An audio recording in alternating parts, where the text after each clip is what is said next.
Je suis le professeur Claude Soumata, enseignant à l'Université catholique du Congo. Et dans le cadre des enseignements en ligne, on va vous faire des modules, on va prêter des modules de cours que les étudiants vont suivre. Alors ce sera des cours qui seront prodigués de manière magistrale. Et ensuite, il y aura aussi des séances de TP. Alors je me présente brièvement. Donc je suis professeur depuis quelques années à l'Université catholique du Congo, professeur d'économie à la faculté d'économie et développement. Alors le cours que j'enseigne sont une variété de cours. Ça va des cours des débutants en première année aux cours qui sont destinés à un public plus averti entre guillemets, c'est-à-dire les étudiants de 3e cycle. Et dans le cadre de ce cours, il sera question de leur donner l'essentiel des concepts à la fois théoriques et pratiques dont ils ont besoin pour leur renforcement en termes intellectuels. Donc, on va procéder à l'analyse des concepts. On va procéder aussi à l'étude des cas pratiques dans le cadre de ces cours. Donc, le premier module va porter sur l'économie monétaire. C'est un cours qui est prodigué en L3, c'est-à-dire 3e année de licence. Alors, je vous rappelle que nous, on est dans le cadre du système LMD, licence, maîtrise et doctorat. Donc, quand je parle de L3, c'est effectivement la licence, mais la 3e année. Alors, ce cours d'économie monétaire est destiné justement aux étudiants de licence 3e année. Ce sera le premier module. Alors, le deuxième module, ça sera effectivement destiné aux étudiants du 2e cycle, c'est-à-dire les étudiants des Master 1. Alors, ça sera le cours d'analyse des politiques monétaires. Le 3e cours va porter sur la gestion financière internationale. Ce module sera destiné aux étudiants de Master 2e année. Et en ce qui concerne le 2e cycle, la boucle sera bouclée avec un cours de macroéconomie ouverte. Donc macroéconomie en économie ouverte. Voilà.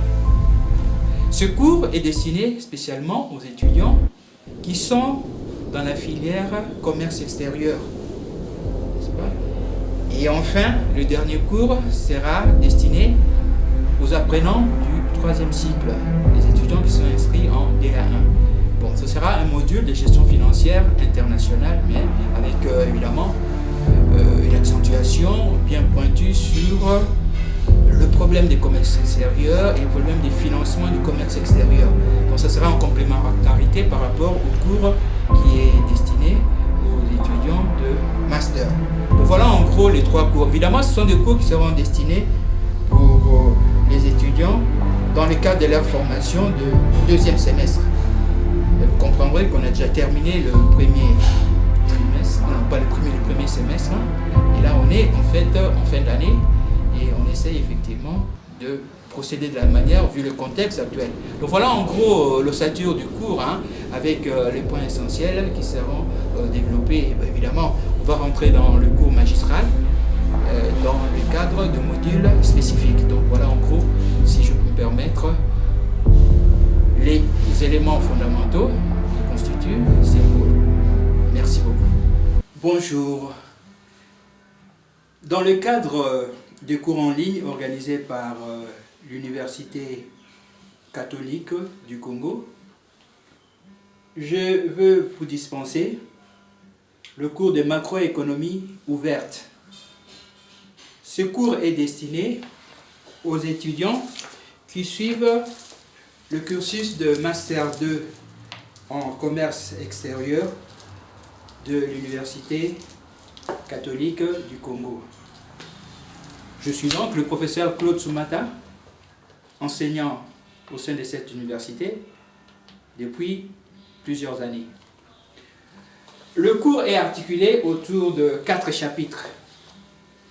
Le premier va porter sur les composantes macroéconomiques en économie ouverte. Le deuxième sera consacré à l'analyse des déterminants de la macroéconomie ouverte.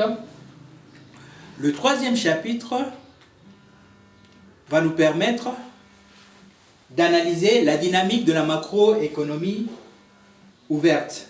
Il s'agira bien entendu d'étudier en profondeur le modèle de Mundell-Fleming. Et enfin, le quatrième et dernier chapitre nous permettra de porter un regard pertinent sur le marché d'échange. Il s'agira en fait de procéder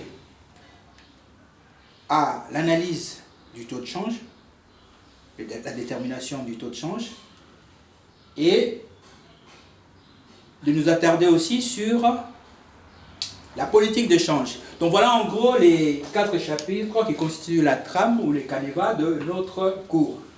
Alors sans plus tarder, on va entrer en profondeur dans les différents chapitres. Alors le premier, comme je vous ai dit, sera consacré aux composantes macroéconomiques en économie ouverte. De quoi s'agit-il? L'analyse, bien entendu, des économies en économie ouverte est basée sur, on va dire, 4 concepts clés.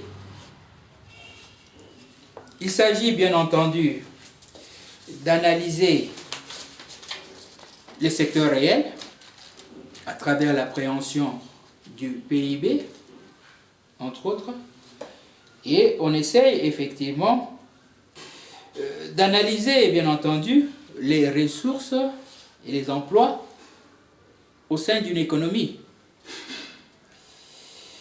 Le deuxième point crucial concerne l'appréhension du secteur réel. Alors, le secteur réel est analysé par rapport à la balance des paiements. Pour l'essentiel, l'équilibre macroéconomique de la balance des paiements constitue en fait un passage obligé. De même, il sera question d'analyser l'économie par rapport à l'approche de l'absorption, n'est-ce pas? L'utilisation des ressources par rapport au PIB, et on essaie de voir comment les emplois sont réalisés, n'est-ce pas? Le troisième point consiste à analyser le secteur public, n'est-ce pas, par rapport aux entrées et aux sorties des ressources, n'est-ce pas? Et en l'occurrence, on va analyser les tableaux des opérations financières de l'État. Et enfin, le dernier point va consister à appréhender les secteurs monétaires intégrés par rapport à l'offre et à la demande de la monnaie. Quelles sont les ressources disponibles et quels sont les emplois éventuels par rapport aux encaisses monétaires et aux ressources de manière générale. Alors, ça va constituer en fait le premier chapitre. Le premier chapitre qui analyse en fait l'économie dans sa globalité à travers bien entendu les ressources. Et évidemment, l'économie peut être appréhendée en économie fermée, mais nous, on intègre justement les restes du monde de façon à intégrer effectivement le flux de manière globale et avoir une vue globale de l'économie. Parce qu'évidemment, on parle de la mondialisation, on parle même de la globalisation financière, et de ce point de vue, il est intéressant d'intégrer tous ces éléments. Le deuxième chapitre va porter sur les déterminants de la macroéconomie ouverte. En fait, il sera question d'analyser les outils d'analyse du commerce extérieur. Comment intégrer le flux des importations et des exportations, comment suivre leur évolution, comment rendre compte de la contrainte extérieure, n'est-ce pas? Donc, il y a des outils à appréhender de ce point de vue. Il s'agira aussi d'analyser ce qu'on appelle les indicateurs d'ouverture du pays. Évidemment, c'est aussi par rapport aux importations et aux exportations, n'est-ce pas? Et voir comment un pays est intégré au niveau du commerce international. On parle de l'intégration des pays au sein des chaînes de valeur internationales. Est-ce que c'est une insertion récessive ou c'est au contraire une récession qui entraîne des plus-values importantes pour le pays? Okay. Alors, de manière générale, on va analyser les flux internationaux des biens et des capitaux à travers les exportations nettes, n'est-ce pas? Les exportations nettes sont calculées ou évaluées par rapport à la sommation des exportations moins la sommation des importations. Okay. Et effectivement, il sera question par la suite d'analyser l'épargne et l'investissement dans une économie ouverte, n'est-ce pas? Et de ce point de vue, il sera question d'aborder les mouvements des capitaux et les taux d'intérêt internationaux. Comme je dois mentionner ici, les agents économiques au sein d'une économie ouverte font des arbitrages entre la valorisation des ressources internes ou le recours aux ressources externes. Qu'est-ce que ça veut dire? La production, elle est faite justement des intrants, des matières premières, de la main-d'œuvre. Et ces ressources peuvent être, ou du capital bien entendu, ces ressources peuvent être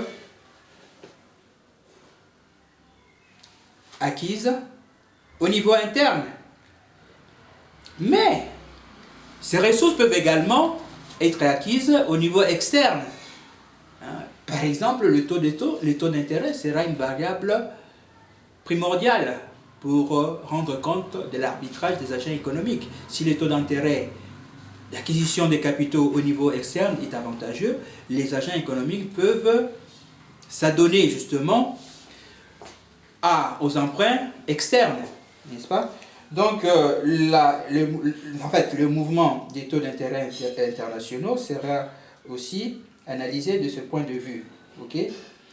Alors, évidemment, les stratégies des États doivent être orientées pour valoriser aussi ce que l'on appelle les exportations nettes. Et quelle est la stratégie idéale ou quelles sont les stratégies idéales? On peut recourir aux dévaluations, des dévaluations qui peuvent être compétitives ou pas. Donc, ce sont des données essentielles qu'il faudra inclure dans l'évaluation des politiques macroéconomiques, n'est-ce pas? Et bien entendu, les transactions avec l'extérieur doivent être analysées de manière globale pour rendre compte justement des répercussions positives ou négatives de ces transactions par rapport aux économies nationales. Quel est l'intérêt d'un État à s'insérer de manière progressive dans l'économie mondiale si effectivement les retombées ne sont pas positives? Okay? Alors, il sera question justement de voir comment les secteurs extérieurs influent sur la dynamique interne d'une économie par rapport effectivement aux retombées qui peuvent être positives. On raisonne aussi en termes de multiplicateurs des exportations, n'est-ce pas? Est-ce que les exportations influent de manière positive sur le produit intérieur brut? Okay? Donc, ça sera l'objet justement du deuxième chapitre. Le troisième chapitre sera consacré à la dynamique de la macroéconomie ouverte. Il s'agit bien entendu d'appréhender les modèles ISLM en économie ouverte. Et c'est le modèle justement de Mundell-Fleming qui nous sert justement pour voir comment le choix d'un régime de change peut être bénéfique ou pas. On est, pour faire simple, confronté dans la plupart des cas à deux régimes de change. Le régime de change fixe et les régimes de change flottants. Alors, quel serait le choix d'un État par rapport à ces deux possibilités, n'est-ce pas? Donc, on va analyser effectivement comment élaborer le modèle de Mundell-Fleming, n'est-ce pas? Les hypothèses du modèle, n'est-ce pas? Comment ce modèle appréhende en fait le marché des biens et services et le marché monétaire, n'est-ce pas? Alors, il sera question d'analyser les politiques mises en place, les politiques conjoncturelles, les politiques mises en place au niveau macroéconomique, n'est-ce pas, face à l'existence ou à la préexistence, on peut dire, de ces deux types de régimes, à savoir un régime de taux de change fixe et un régime de taux de change flexible. Donc il s'agira d'analyser en l'occurrence l'impact de la politique monétaire, l'impact de la politique commerciale et enfin l'impact de la politique monétaire, n'est-ce pas? Donc je reprends, l'impact de la politique budgétaire, l'impact de la politique commerciale et l'impact de la politique monétaire en régime de change fixe dans un premier temps et en régime de change flottant, n'est-ce pas? Donc voilà, et on va raisonner en termes d'incompatibilité du triangle de Mundell, hein, n'est-ce pas? On va expliciter cette notion par la suite, hein, c'est-à-dire lorsqu'il y a parfaite mobilité des capitaux, on ne peut pas avoir en même temps une politique monétaire indépendante, n'est-ce pas, et un régime de taux de change fixe. Donc l'incompatibilité renvoie effectivement à l'existence de deux pôles, si on peut dire, de ces triangles, n'est-ce pas? À la fois, la concomitance n'est pas toujours démise par rapport à ces trois possibilités. Okay? Donc ça sera l'objet du troisième chapitre. Le quatrième et dernier chapitre, va porter sur les marchés de change. Il s'agira d'appréhender la détermination du taux d'échange et la mise en œuvre de la politique de change. Donc voilà en gros les 4 points ou les 4 chapitres qui feront l'objet de notre cours. Dans le cadre du premier chapitre, on peut effectivement insister sur les fondements même des composantes macroéconomiques. Qu'est-ce que ça veut dire? Ça veut seulement dire que la mise en œuvre des composantes macroéconomiques est liée, n'est-ce pas, à l'analyse justement des comptes nationaux. Et l'analyse des comptes nationaux est basée sur le principe du circuit économique, n'est-ce pas? Alors, les circuits économiques qui mettent en évidence les relations ou les interrelations, les corrélations qu'il peut y avoir au sein d'une économie, en considérant effectivement les flux des ressources, les flux des biens et services, mais aussi les flux financiers entre les agents économiques. Et la spécificité justement du circuit en économie ouverte, comme je vous ai dit tout à l'heure, est le fait justement d'intégrer les restes du monde, n'est-ce pas? Et au niveau des États, justement, lorsqu'on veut, par exemple, entrer en programme avec les instances financières internationales, il y a des exigences, n'est-ce pas? Et la coopération économique entre les pays en développement et les instances financières internationales, notamment les FMI, est basée sur l'analyse justement des comptes nationaux de ces États. Alors, qu'est-ce qu'on recherche dans la plupart des cas? Eh bien, l'analyse de la situation économique et financière des États impose d'évaluer au préalable leur performance économique. Okay? On procède à l'étude des 4 tableaux, je vous l'avais dit tout à l'heure. Les tableaux ressources-emploi, les tableaux des opérations financières de l'État, la balance des paiements et la situation monétaire intégrée. Okay? Alors, en ce qui concerne l'appréhension du secteur réel, c'est-à-dire l'évaluation du PIB, donc il existe 3 principales méthodes pour évaluer le PIB. Le PIB peut être appréhendé du côté de l'offre, c'est-à-dire on analyse le PIB par la production, quels sont les flux des ressources produites au sein de l'économie. Et le PIB aussi peut être analysé par rapport à la demande. Il s'agit en fait d'appréhender les emplois finaux des ressources emmagasinées ou produites au sein de l'économie. Et enfin, on peut analyser le PIB par la rémunération des facteurs de production. Et de ce point de vue, on regarde les revenus des agents économiques, en l'occurrence les revenus des entreprises et des revenus salariaux découlant du travail justement des individus. Okay? Donc on peut effectivement analyser on peut appréhender justement le PIB par rapport à ces trois méthodes.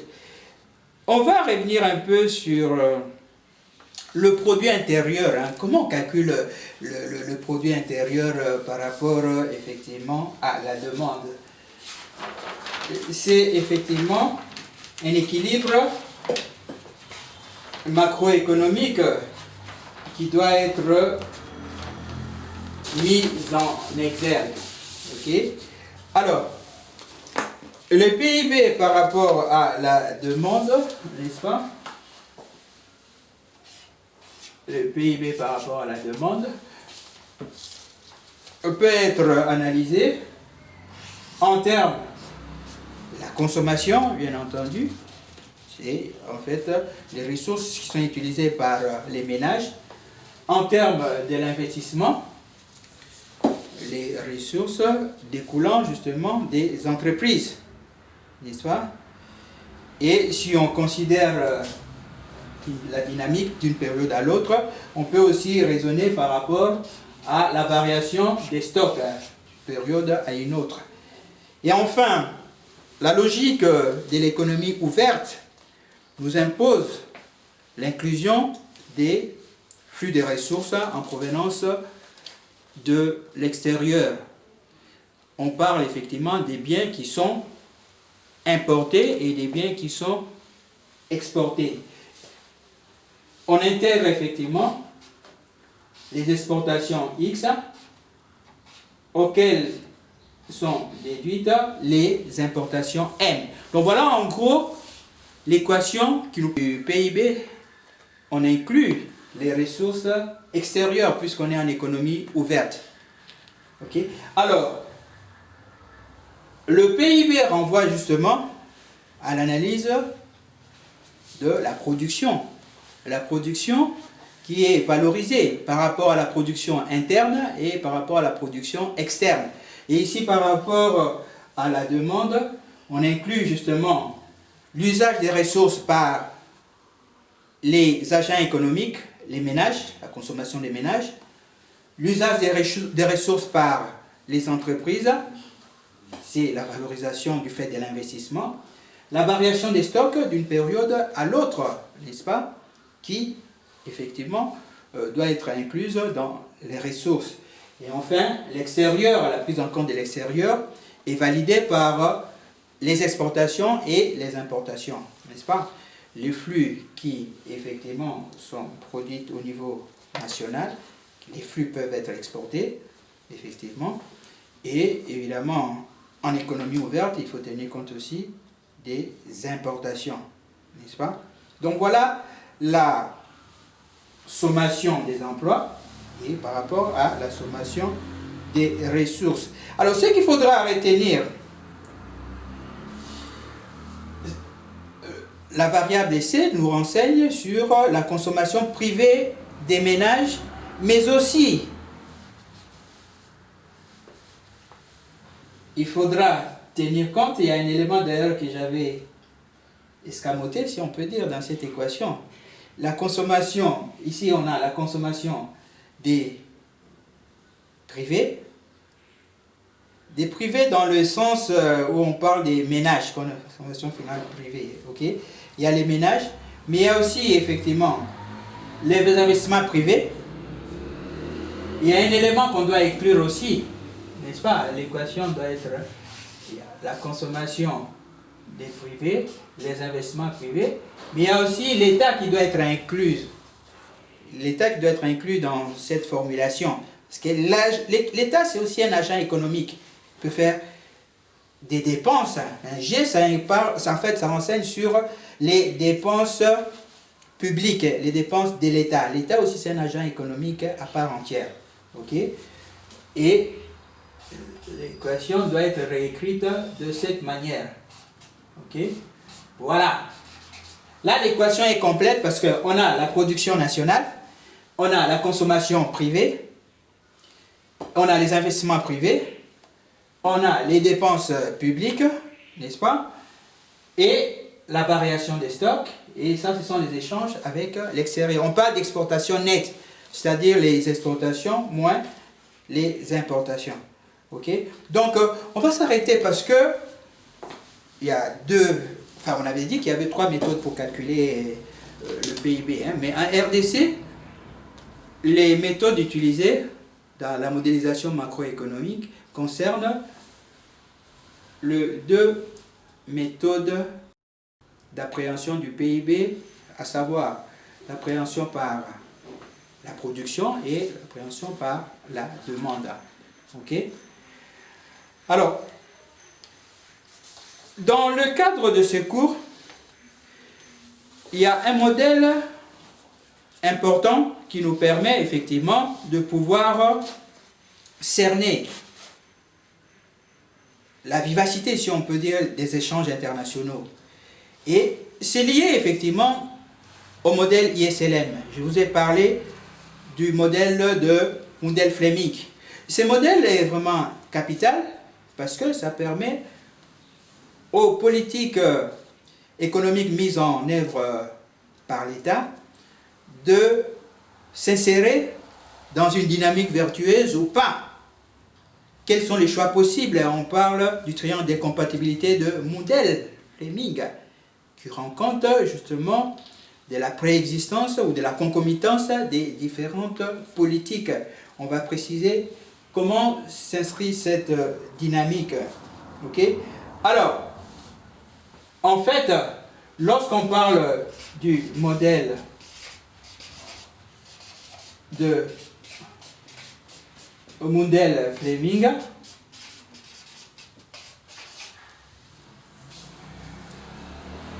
on se situe d'abord dans le cadre d'une version ISLM, le modèle ISLM, le modèle keynésien de court terme, n'est-ce pas? Et les modèles ISLM, n'est-ce pas, qui rend compte de l'équilibre simultané des deux marchés. Le marché de biens et services, IS, et le marché monétaire, LM, n'est-ce pas? Donc, la différence entre le modèle ISLM et le modèle de Fleming, c'est qu'ici, on se situe dans une économie ouverte. On inclut les échanges avec l'extérieur, n'est-ce pas? Et on va effectivement rendre compte de l'équilibre et ça nous permettra effectivement de choisir une politique d'échange qui soit efficace. Quel est le régime d'échange qu'on doit mettre en vigueur, n'est-ce pas? Alors, en termes d'incompatibilité du triangle de Mundell, on peut effectivement affirmer qu'on ne peut pas avoir à la fois une parfaite mobilité des capitaux, une politique monétaire indépendante et un régime de change fixe. Donc il sera toujours question de choisir deux possibilités par rapport à ces trois. Et ça s'est vérifié, on va dire, à travers le monde. Hein. Donc c'est la conclusion, effectivement, du modèle de Mundell-Fleming. Alors de manière générale, ce cours vous offre des perspectives nouvelles pour intégrer justement les flux des échanges internationaux dans les cadres d'un modèle macroéconomique classique, n'est-ce pas? Avec la mondialisation, avec la globalisation financière, il est question d'accorder une attention particulière à ces flux qui proviennent de l'extérieur. Voilà la quintessence de ce cours qui a pour ambition majeure de vous familiariser avec les outils récents de la macroéconomie ouverte. Je vous remercie.